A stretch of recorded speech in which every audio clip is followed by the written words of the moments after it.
With the rising costs of existence these days, it can be hard to enjoy the little things in life. A trip to your local game store to play Commander might be out of reach simply because you can't afford a functioning Commander deck that runs $500. But what if I told you you could build a flavorful, functional, and fun Commander deck for just $100? Meet our Commander Ivora Insatiable Heir. For 2 mana, we get a 1/1 Vampire Warrior with Trample.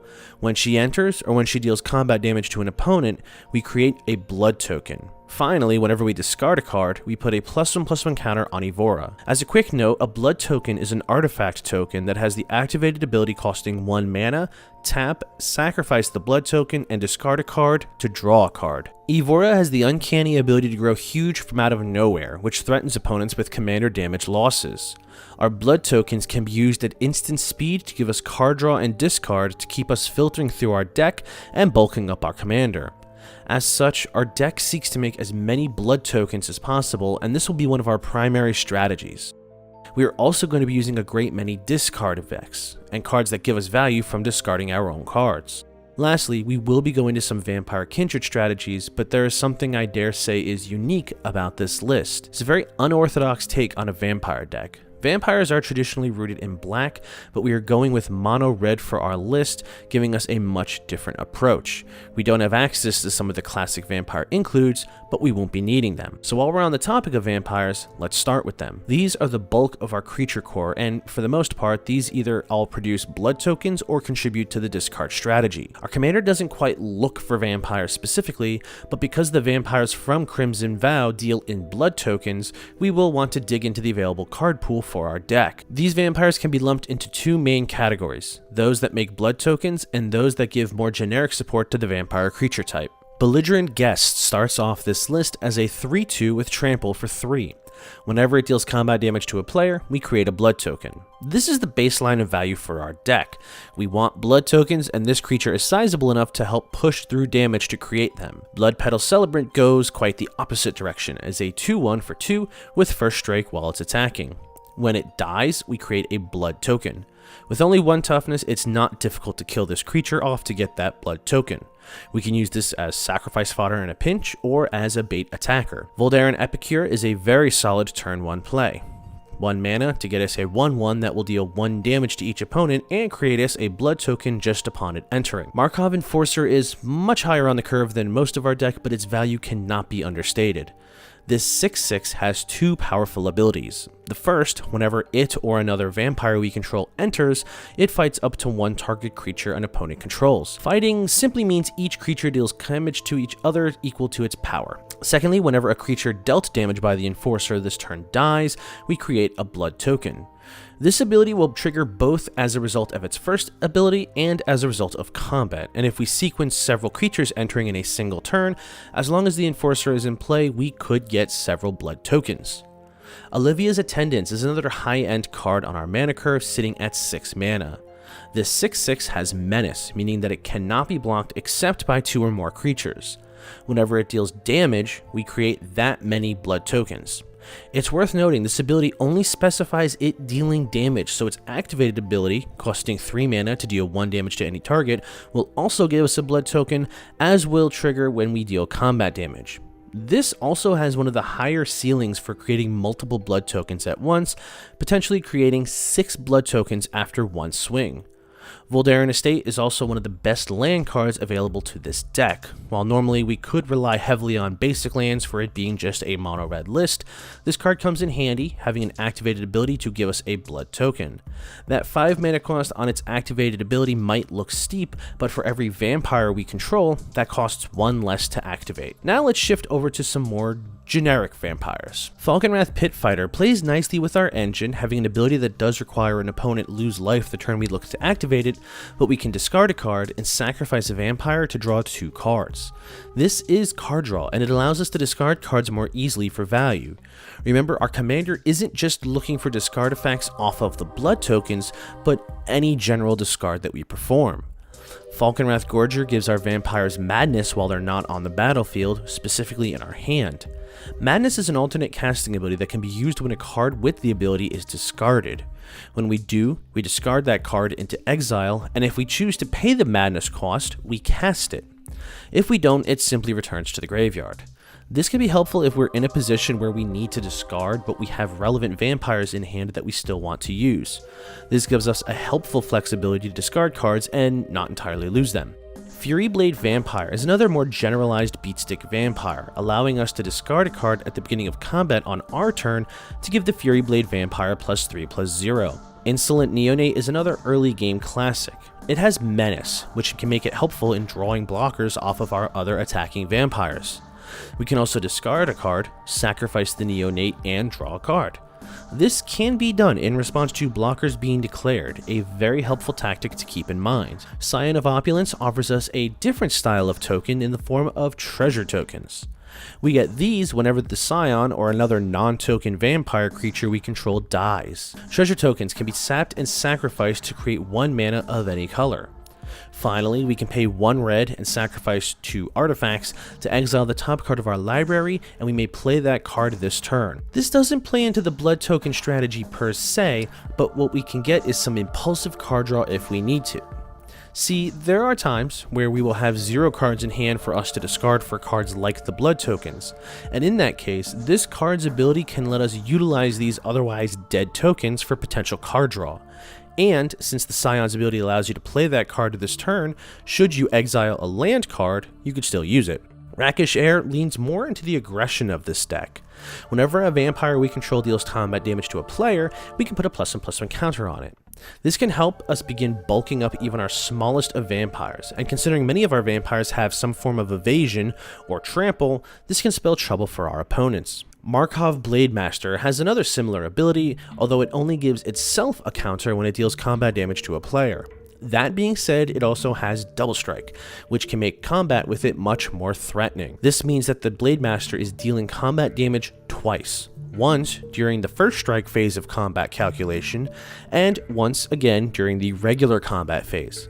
If it connects unblocked to an opponent during the first strike damage, it will get the +1/+1 counter, meaning it will deal more damage during the normal combat phase and get a second +1/+1 counter. Now let's get to the real meat of our strategy, the discard cards.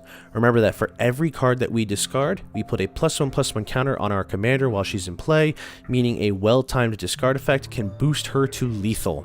Anji's Ravager must attack each combat if able, and when it attacks, we discard our hand and then draw 3 cards.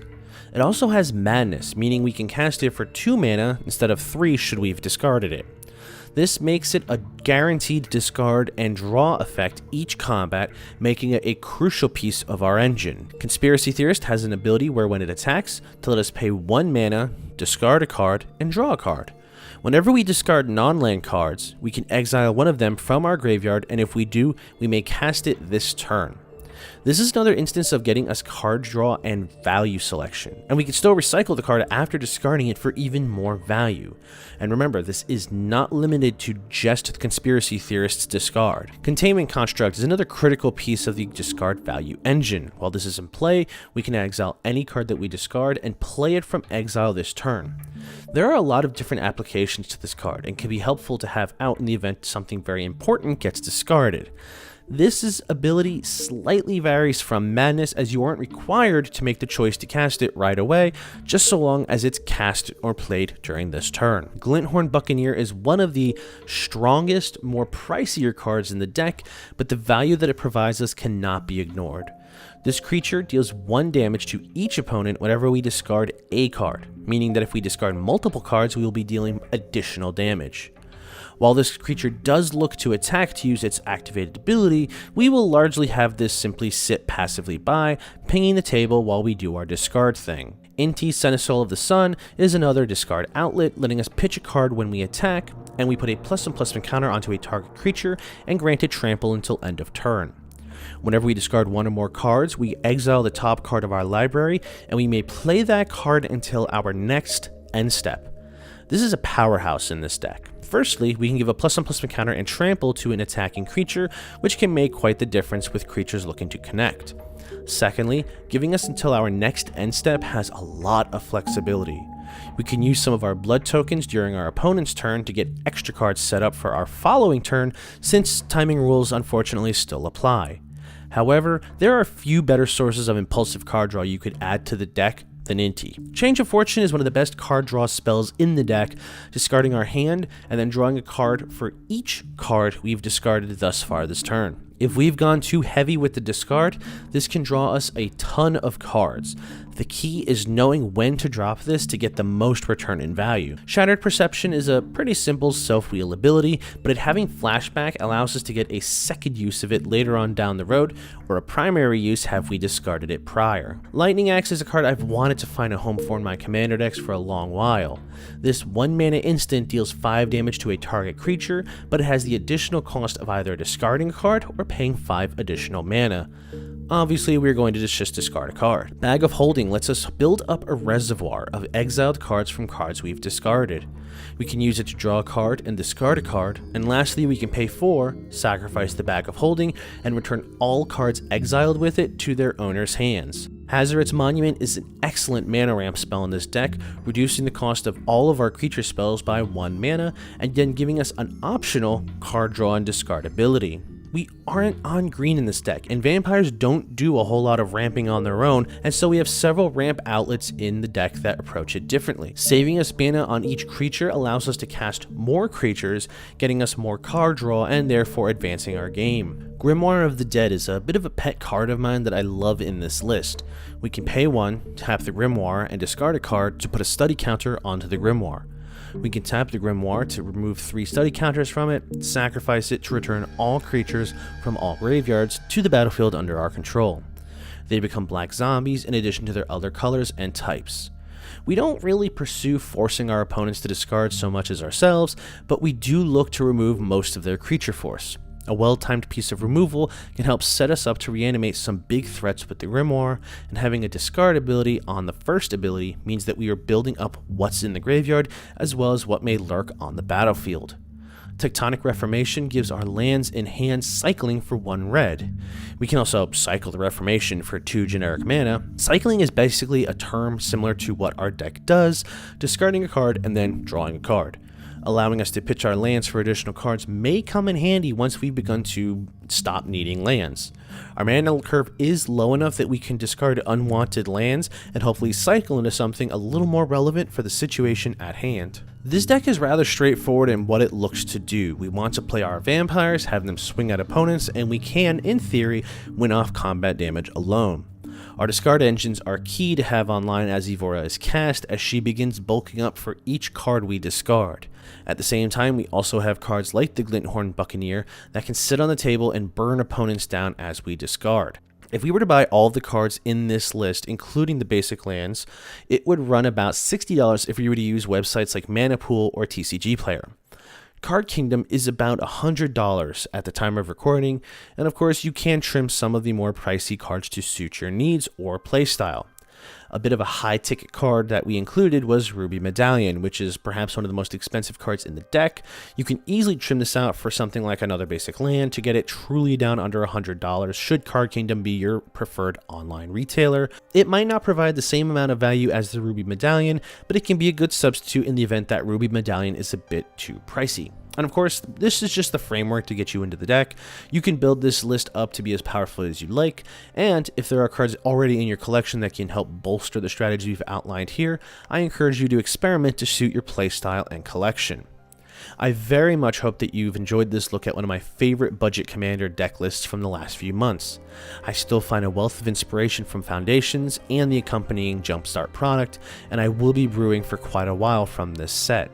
We will be exploring more Commander legends from Foundations and see what new and exciting Commander decks can come from this amazing set. I will leave links in the description below that will bring you to the full deck lists on deck hosting websites. Feel free to peruse and playtest if you choose. If you enjoyed this list, likes and shares are the best way to help reach this channel to new audiences. Subscribe if you're new here and you like what you see, and as always, thank you for your time.